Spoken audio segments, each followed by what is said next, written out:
Part 1. Hello, Picture Rep. Can I help you? Oh, hi. I see your advertisement about copying pictures to disk and I'd like a bit more information about what you do. Sure. What would you like to know? Well, I've got a box full of old family photos that's been up in the attic for years. Some of them must be 50 or 60 years old, and I'd like to get them converted to digital format. Sure, we can do that for you. Right. And what about size? The photos are all sorts of sizes. Are there any restrictions? Well, the maximum size of photo we can do with our normal service is 30 centimeters. And each picture must be at least 4 centimeters, that's the minimum we can cope with. That should be fine. And some of them are in a frame. Should I take them out before I send them? Yes please, we can't copy them otherwise. And also the photos must all be separate, they mustn't be stuck into an album. Okay, that's not a problem. So can you give me an idea of how much this will cost? I've got about 360 photos, I think. We charge £195 for 300 to 400 photos for the basic service. Okay. And does that include the disc? Yes, one disc, but you can get extra ones for £5 each. That's good. So do I need to pay when I send you the photos? No, we won't need anything until we've actually copied the pictures. Then we'll let you know how much it is. And once we've received the payment, we'll send the parcel off to you. Right. Is there anything else you'd like to ask about our services? Yes. I've roughly sorted out the photos into groups, according to what they're about, so can you keep them in those groups when you copy them? Sure. We'll save each group in a different folder on the disk, and if you like, you can suggest a name for each folder. So I could have one called Grandparents, for instance. Exactly. And do you do anything besides scan the photos? Like, can you make any improvements? Yes, in the standard service each photo is checked, and we can sometimes touch up the color a bit, or improve the contrast. That can make a big difference. Okay. And some of the photos are actually quite fragile, they won't get damaged in the process, will they? No, if any look particularly fragile, we do them by hand. We do realize how precious these old photos can be. Sure. And another thing is we can make changes to a photo if you want, so if you want to remove an object from a photo, or maybe alter the background. We can do that. Really? I might be interested in that. I'll have a look through the photos and see. Oh. And talking of fixing photos, I've got a few that aren't properly in focus. Can you do anything to make that better? No, I'm afraid that's one thing we can't do. Okay. Any other information I can give you? Oh, how long will it all take? We aim to get the copying done in 10 days. Fine. Right, well I'll get the photos packed up in a box and post them off to you. Right. If you've got a strong cardboard box, that's best. We've found that plastic ones sometimes break in the post. Okay. Right, thanks for your help. Bye. Bye. Part 2. Good morning and thank you for coming here today. I'd like to bring you up to date with changes in the school that will affect your children. As you know, the school buildings date from various times, some from the 1970s, some from the last 5 years, and of course Dart Field House is over a century old. It was commissioned by a businessman, Neville Richards, and intended as his family home, but he died before it was completed. His heir chose to sell it to the local council, who turned it into offices. A later plan to convert it into a tourist information center didn't come about, through lack of money, and instead it formed the nucleus of this school when it opened 40 years ago. The school has grown as the local population has increased, and I can now give you some news about the lower school site, which is separated from the main site by a road. Planning permission has been granted for development of both sites.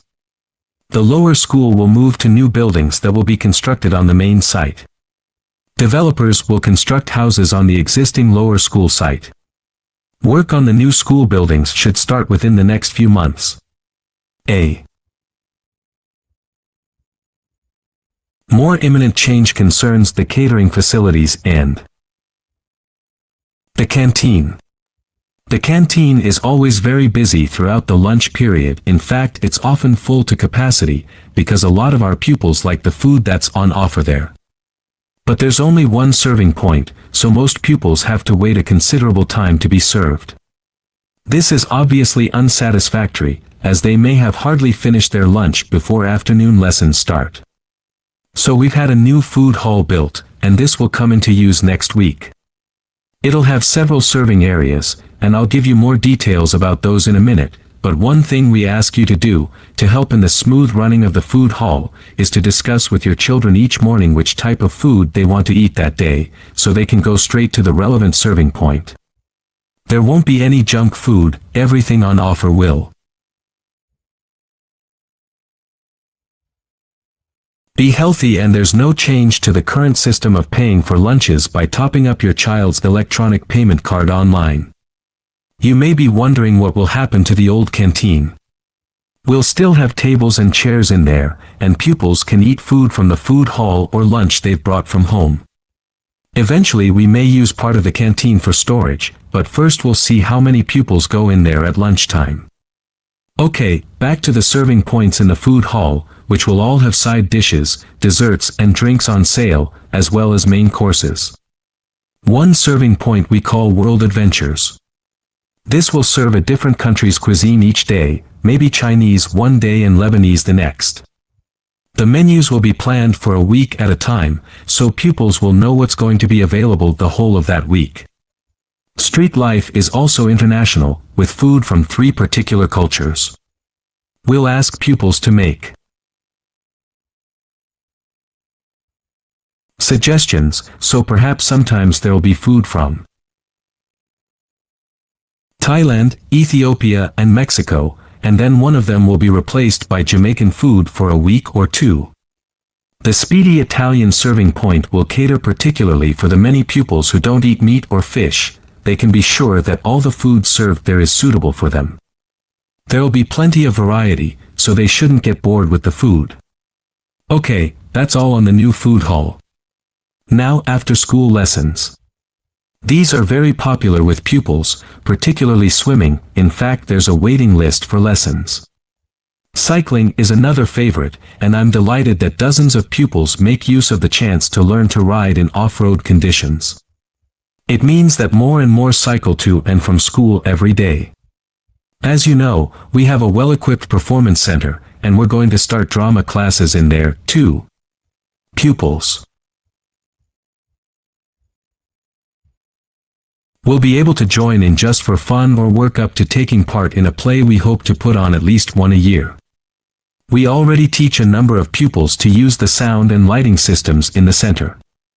And a former pupil has given a magnificent grand piano to the school, so a few pupils will be able to learn at the school instead of going to the local college, as many of them do at the moment. Part 3. So Luke, for our next psychology assignment we have to do something on sleep and dreams. Right. I've just read an article suggesting why we tend to forget most of our dreams soon after we wake up. I mean, most of my dreams aren't that interesting anyway, but what it said was that if we remembered everything, we might get mixed up about what actually happened and what we dreamed. So it's a sort of protection. I hadn't heard that idea before. I'd always assumed that it was just that we didn't have room in our memories for all that stuff. Me too. What do you think about the idea that our dreams may predict the future? It's a belief that you get all over the world. Yeah, lots of people have a story of it happening to them, but the explanation I've read is that for each dream that comes true, we have thousands that don't, but we don't notice those, we don't even remember them. We just remember the ones where something in the real world, like a view or an action, happens to trigger a dream memory. Right. So it's just a coincidence really. Something else I read about is what they call segmented sleeping. That's a theory that hundreds of years ago, people used to get up in the middle of the night and have a chat or something to eat, then go back to bed. So I tried it myself. Why?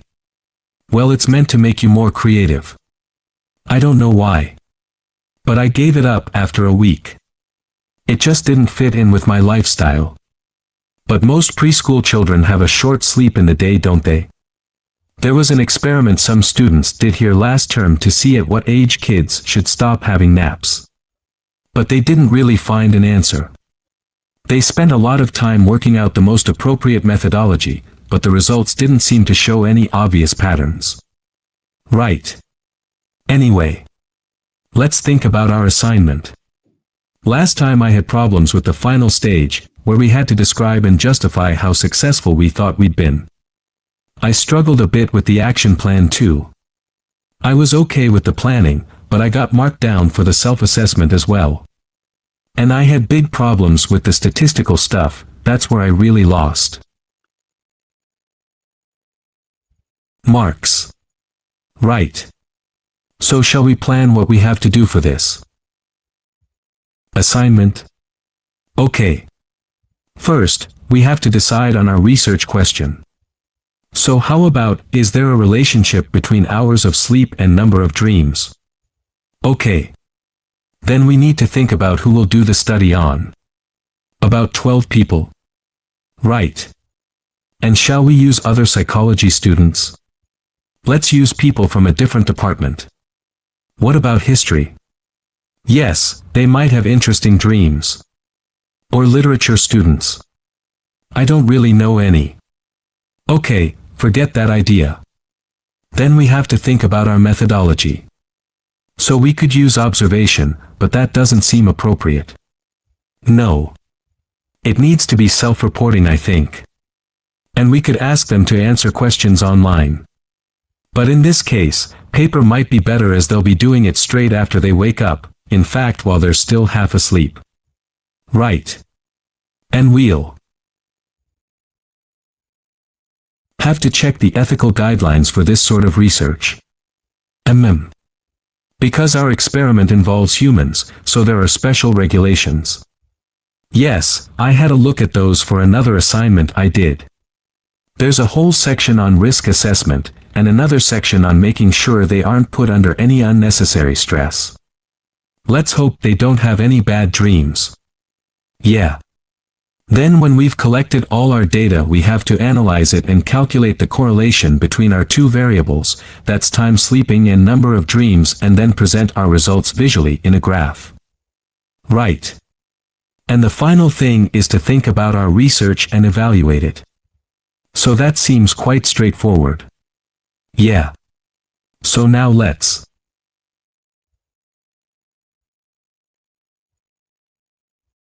Part 4. Dancing is something that humans do when they want to have a good time. It's a universal response to music, found in all cultures. But what's only been discovered recently is that dancing not only makes us feel good, it's also extremely good for our health. Dancing, like other forms of exercise, releases hormones, such as dopamine, which make us feel relaxed and happy. And it also reduces feelings of stress or anxiety. Dancing is also a sociable activity, which is another reason it makes us feel good. One study compared people's enjoyment of dancing at home in front of a video with dancing in a group in a studio. The people dancing in a group reported feeling happier, whereas those dancing alone did not. In another experiment, university researchers at York and Sheffield took a group of students and sent each of them into a lab where music was played for 5 minutes. Each had to choose from 3 options: to sit and listen quietly to the music, to cycle on an exercise bike while they listened, or to get up and dance. All were given cognitive tasks to perform before and after. The results showed that those who chose to dance showed much more creativity when doing problem-solving tasks. Dr. Lovett at the University of Hertfordshire believes dance could be a very useful way to help people suffering from mental health problems. He thinks dance should be prescribed as therapy to help people overcome issues such as depression. It's well established that dance is a good way of encouraging adolescent girls to take exercise, but what about older people? Studies have shown that there are enormous benefits for people in their 60s and beyond. One of the great things about dance is that there are no barriers to participation. Anyone can have a go, even those whose standard of fitness is quite low. Dance can be especially beneficial for older adults who can't run or do more intense workouts, or for those who don't want to. One 2015 study found that even a gentle dance workout helps to promote a healthy heart. And there's plenty of evidence which suggests that dancing lowers the risk of falls, which could result in a broken hip, for example, by helping people to improve their balance. There are some less obvious benefits of dance for older people too. One thing I hadn't realized before researching this topic was that dance isn't just a physical challenge. It also requires a lot of concentration because you need to remember different steps and routines. For older people, this kind of activity is especially important because it forces their brain to process things more quickly and to retain more information. Current research also shows that dance promotes a general sense of well-being in older participants, which can last up to a week after a class. Participants report feeling less tired and having greater motivation to be more active and do daily activities such as gardening or walking to the shops or a park. Ballroom or country dancing, both popular with older people, have to be done in groups. They require collaboration and often involve touching a dance partner, all of which encourages interaction on the dance floor. This helps to develop new relationships and can reduce older people's sense of isolation, which is a huge problem in many countries. I also looked at the benefits of Zumba. 15 million people in 180 countries now regularly take a Zumba class, an aerobic workout based on Latin American dance moves. John Porcaray, a professor of exercise and sports science at the University of Wisconsin, analyzed a group of women who were Zumba regulars and found that a class lasting 40 minutes burns about 370 calories. This is similar to moderately intense exercises like step aerobics or kickboxing. A study in the American Journal of Health Behavior showed that when women with obesity did Zumba 3 times a week for 16 weeks, they lost an average of 1.2 kilos and lowered their percentage of body fat by 1%. More importantly, the women enjoyed the class so much that they made it a habit and continued to attend classes at least once a week, very unusual for an aerobic exercise program. Dance is never going to compete with high-intensity workouts when it comes to physical fitness gains, but its popularity is likely to keep on rising because it's such a fun way to keep fit.